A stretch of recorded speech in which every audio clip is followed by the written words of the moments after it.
Hey there, what's up? In this video, I'll give you a quick guide on how you can use AI to predict market trends on TradingView.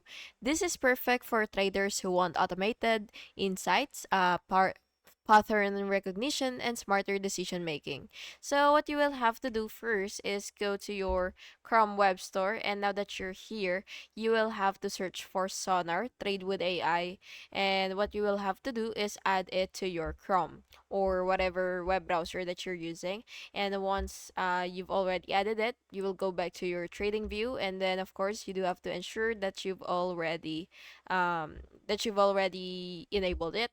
So now what you will have to do is you will choose the chart that you want to analyze or you want to use AI assistant for.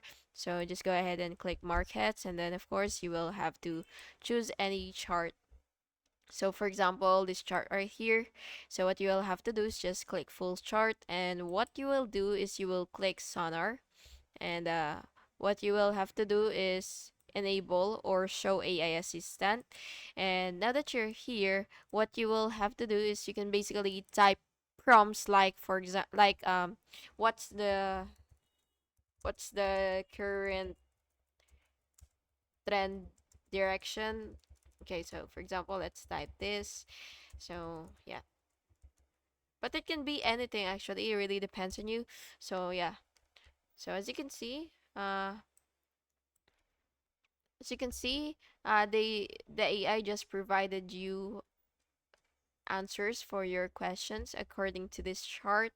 And yeah, that's basically just how you can use your AI assistant with TradingView. And yeah, I hope you found this video helpful, and if you did, please make sure to like and subscribe for more videos like this. Thank you and have an awesome day.